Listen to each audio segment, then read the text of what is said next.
Welcome to Lifestyle by Design, helping you solve everyday challenges. I'm Karen Jacobs, a Brookline Rotarian, a professor at Boston University, and an occupational therapist. And here's my co-host. Hi, and I'm Andrea Calso. Today on our show, we're going to be talking on the theme of community, women, and leadership. And we're so happy to be joined by three amazing women who are part of the Brookline Women and Girls Thriving. We have Ann Brackett, the co-founder of the group, and two members of the leadership team, Shreya Bhattacharya and Misty Janes. Welcome, and thank you so much for joining us today. So we are so delighted that you're here. We'd love for you to tell your story. So Ann, do you want to start how all of this got started? And we're talking about 5 years ago, is that right? 5 years ago, yes. Andrea Johnson, my co-partner or co-founder, and I developed a workshop series for women that is a practical workshop for low-income women and women who come with lots of different stresses and challenges in their lives.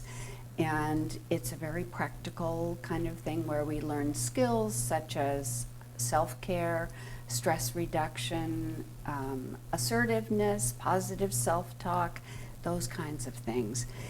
And as we are currently doing our sixth one in our fifth year, and what we learned early on was that women would come to this workshop series and have many, many challenges and not know where the resources were or how to access different resources. So we had heard something about something called collective impact. What does that mean? I never heard that. Collective impact was invented or coined. Oh. A lot of people had done similar things, but it was coined in 2011. And it's really about communities coming together, organizations and individuals, and confronting an issue that is very challenging and usually very complex, so that one organization or one individual can't make the difference that you really want. You need everyone involved.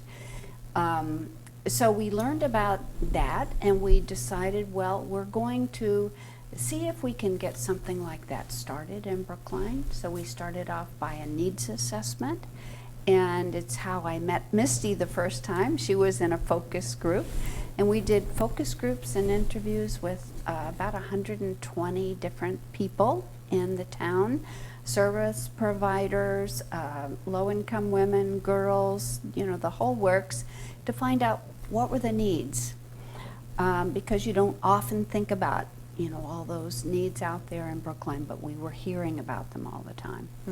So we came together. I'm trying to make this a short story. We came together in May of 2014 for our first summit, and we had over 100 people there, and they came to hear about what the findings were of the needs assessment and to meet each other and talk across the community. And people were amazing, because not only did they learn and become much more aware of what some of the issues are, but they learned about each other and what kind of services are available. And one of the things that came up first of all was there's no place to find out. So if somebody at the health department needs something that some other service provides, they don't know who to go to, etc. So that was one of our things that we wanted to work on. So we then came back a month later after that summit, and we met again, and at that time we established 5 working groups. So focused on, these were organizations and people, individuals from all different, organizations and walks of life. For example, what organizations might have participated? Health at that time? Department, the Brookline Community Mental Health Center, because we're a program of theirs, the police department, all sorts of arts groups, the music school, the arts, Brookline Arts Center, Housing Authority, Steps to Success, Parent-Child Home Program. Big, Brookline Interactive. Brookline Interactive, absolutely, and on and on. There were, about 45, 50 different organizations, and now we have about 35 to 40 who are completely involved, really doing work. So these 5 working groups spent the first year in 2014-15 really talking about the issue they were focusing on, such as safety, access and information sharing, healthy food and lifestyle, education, training, and employment. And I always get to number 5 and I forget what it is. The arts. The arts. Thank you. See, whatever it is, number 5, I forget. But anyway, we spent that first year really trying to understand what the challenges were, what the needs were, and trying to think of what could we do together to create some different opportunities, some opportunities to learn and to develop leadership and all of these things. Yeah. So then this year was the year of fruition, the first year of fruition, because this is a long-term project. And so each working group had at least one project come out of it. And one is, I'll just say very quickly, is the Brookline Thrive Guide that was just launched this past week. And Andrea knows about it because you were one of the beginners of I helped write the grant. Yes, exactly. Oh, that's great. And it was a collaboration between BIG and the health department, and then everybody on that working group, because they collected information, they vetted it, they created a website. It's a fabulous website with over 300 resources that have been vetted, and they're resources that are available to anyone in Brookline. So that's, one kind of project. The arts group, there are 2 arts programs that Shreya can talk about that have come out of that, one for women and one for girls. The training and education and employment group came up with a video project, which Misty has been in and can tell you lots about. What else? The safety group came up with a poster that's going to be distributed this summer, that it provides resources for people in abusive relationships. So and because Brookline no longer had that kind of poster, and believe it or not, it took 2 years of people who are really involved in that area to come up with what we wanted it to be. The garden. The garden, healthy food and lifestyle. There are a couple of things. One is we have a community garden, because a number of women had brought up, I wish I could garden and grow some healthy food. And so we now have a garden that we're working together. We have a group of women and all sorts of volunteers who are working on the garden, and will be cooking the proceeds, learning to cook those together, and some of the proceeds going to the food pantry. And the other piece that's come out of that healthy food and lifestyle working group is our Community of Women dinners. And we just had our 6th one last night. I remember when we were planning the first. Yeah. Should say you guys, yeah. These dinners have been really something, because the idea is that they're a place where people can come together, relax. You can have we have childcare, we have babysitters, we have beautiful free dinners. There are 3 churches, the Korean church, the Presbyterian church, and the High Rock church, that provide and cook our dinners for us. We have a little program each time. We have a fun time.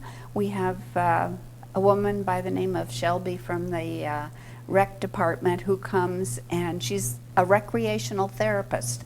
She comes and we play games. We have so much fun as a group. You know, we really bond as a group. And so that's something, but these are listening and learning dinners too, that they've been designed so that we can hear needs as they arise and ideas. It's a place where ideas can bubble up, and That's where the community garden idea came from. yes, exactly, and learning, and we're all learning together. That's great. Thank So that's you. kind of a quick overview. Oh, and you know, it's clear how passionate you are about this and how this involvement, I think, resonates with who you are. Mm. So that's sort of the question I want to ask here. How did each of you get involved, and what meaning do you get from participating? Well, I started with a focus group that they had given about 2.5 years ago. It was a needs assessment focus group because they wanted to find out what our community actually needed, so they could help the community, what they needed to provide for everyone. And so me with a group of maybe 4 other mothers, women, we were in that focus group, and that's how I met Anne. And Andrea, she's also the co-founder. Co-founder. And from there, I went to their first summit, and I met a lot of people. And personally, I'm part of Steps to Success, which is another program in Brookline. And I've lived in Brookline myself for about 14 years, and I know for myself, when I first moved here, it was very difficult for me to navigate everything that I needed, such as resources, daycare, education for my children, the food pantry. And so when I went to the summit, when they first started the info access information, that's where it started. I was on one of the Working groups. working Yeah. groups for access and information. And that's how it started, because I know I had struggled when I first moved here, finding things and learning about things for me and my children. And so that's how the Thriving Guide first started and became a reality. I'm excited to look at it. Now, we were having a conversation a little bit earlier, and we talked about leadership as a theme. Tell us about what happened with you, because you didn't identify yourself as a leader. No. I mean, personally, for myself, I think I'm a shy person. Initially, when I first came to Brookline, I was a stay-at-home mom. I have 4 children, so I didn't think I was a leader. But becoming a part of the Women and Girls Thriving, they helped me see that I am a leader, and they pushed me forward. And the last meeting that we had, the Collective Impact conference that we went to in April, that showed me what type of leader that I was. And I found out that I'm a nurturer. And I thought that was awesome. You know? And so now I can use that, and I can build on that information that I'm a nurturer, and I know that I can help people, and I can give people what they need as that type of leader. And I don't have to be a different type of leader or a leader that somebody else is. I can be the leader that I am and help somebody else. That's great, and I like I that. love what you just said. Yeah. How has this had an impact on you being a mother? You have 3 daughters and a son. Has this involvement done anything different for you, or how you approach parenting? It has. Like I said, I've always been a shy type. I've never been one to go forward or stand up for myself or really stand up for my children. Now I feel that I have a voice and that I can speak my mind, and I can stand up and fight for myself or fight for my children or ask questions. I always had the fear of asking questions because maybe I was afraid of the answer that I was going to get. But now I feel I have more confidence. I can give my children more confidence. I push them forward. I have one daughter that's very shy, and I have a daughter that's very outgoing. And so, but both of them need the same type of support, the same type of confidence, because even though you may be outgoing, doesn't mean that you're confident. So I teach them both that no matter what they do, just have confidence in yourself that you can do it. And it's okay to fail, because the greatest successful person were the ones that learned how to fail and have gotten through that failure and come out unscathed on the other side. That's beautiful. It's really, the lessons learned are so important. You're a wonderful mother. I try. I like that nurturing. Now we're going to come back to her project on the video. Yes, I want to hear more But we about want that. to hear about how you got involved, and you got involved in a very different way. Yeah, I feel like Anne and Misty have really said everything that's so important. No They've way. summarized it all so well. I mean, they're just particularly Misty is just like the reason that this project exists. But my background was in international development, and I'm a doctoral student now and a trainee at the Brookline Community Mental Health Center. So when I came there as a trainee to be a clinical therapist, I learned about the Women and Girls Thriving Project and thought, wow, this really brings together my interest in community development, but in the community that I'm working in here in Boston, in Brookline. And I saw how much the program really valued the leadership of the women who were most impacted by poverty in the community, and really wanted their voices, their goals, their desires to be at the forefront of all of the programming. And I thought, this is what I want to, focus my time on. So, as Anne was talking about the needs assessment, one of the areas that emerged in the needs assessment was the arts. And I had a background in doing community-based art projects to help with community building and public health information and healing and things like that. So we got together and just decided, well, why not create a community healing arts group that's focused on bringing out the voices of women through the arts in the community that could be displayed publicly and just be another form of self-expression. So now we're on our third community healing arts group for women. They're all free arts groups that take place at the Brookline Arts Center, co-taught by me and an artist. And it's just so much Tell fun. us what that's like. It sounds so exciting. Yeah, give us a sample of maybe the kinds of projects that you've worked on. Sure. So we've done all kinds of things. I mean, one of my favorite things that we recently did was we made sculptures of women. What medium did you use? So we use clay, and what we actually do is, arts are so healing and so therapeutic. So what we try to do is have an element of the group be focused on individual healing and your own journey, and also what it's like to heal in a group and in a community and feel like you're not alone. So what we did with pieces of clay was we just took a huge chunk of clay and told each person that you have 30 seconds to turn it into a woman, and then pass it on to the next woman.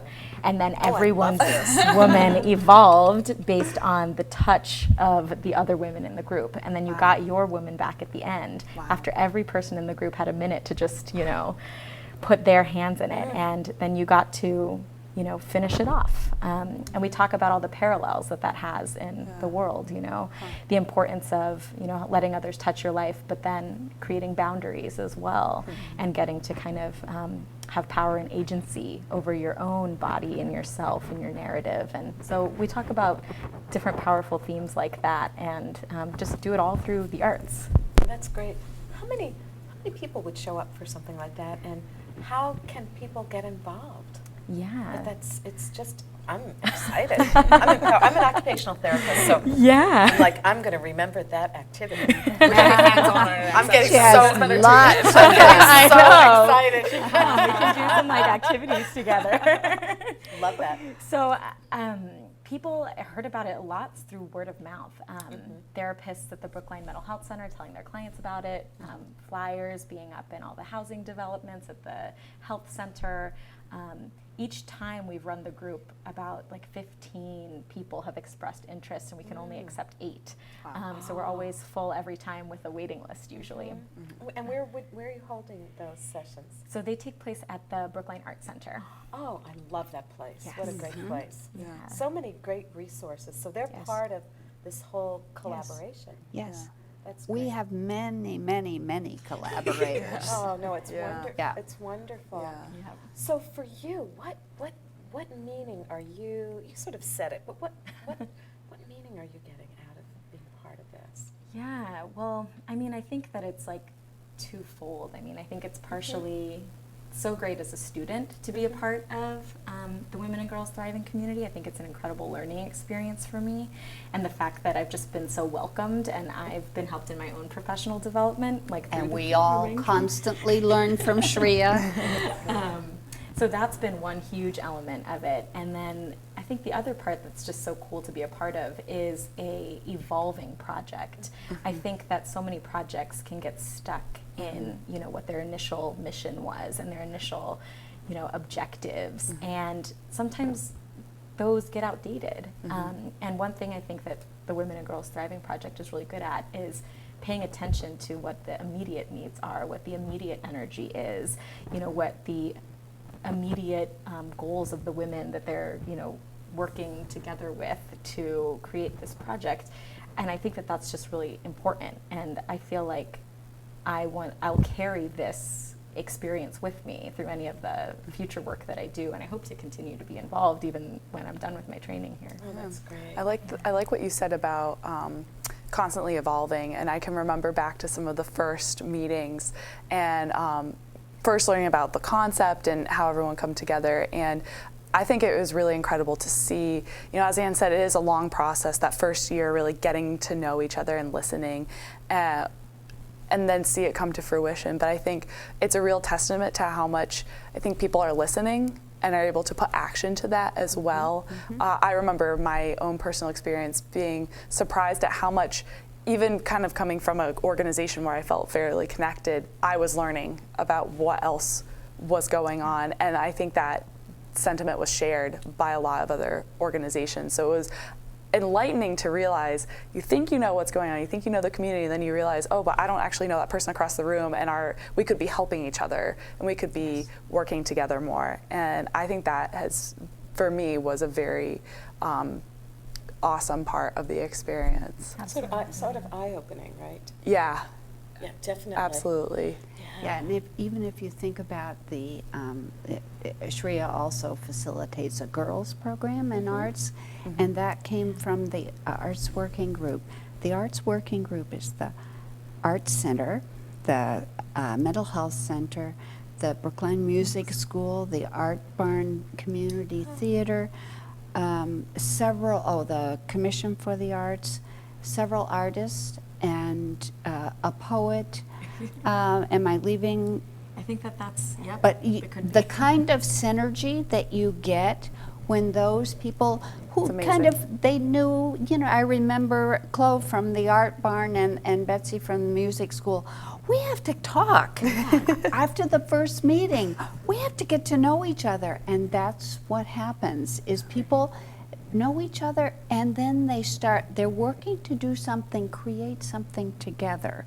And that's the power of it. And when you have that energy going, it happens. It's wonderful. So there's a lot Something of it's happens. organic, Yeah, very. really. So before we run out of time, Misty, you're doing an amazing project. And Andrew, you helped with getting that project going, right? Did you help with the grant or? For the access information sharing, yep. So can you tell us about this, because it's such an exciting project? Well, I think what you're referring to is the video Video. project Video, that absolutely. we're doing, and we got a grant from Brookline Interactive, and The community production grant. Yes, Oh, yes. Yeah, Yes, sorry. There's a yes. lot of grants out. Yeah. A lot of good things happening out there. And so we were one of the recipients to that grant. And Women and Girls Thriving, we have a video project. It's a group of 6 women. We came together to learn about how to make a video.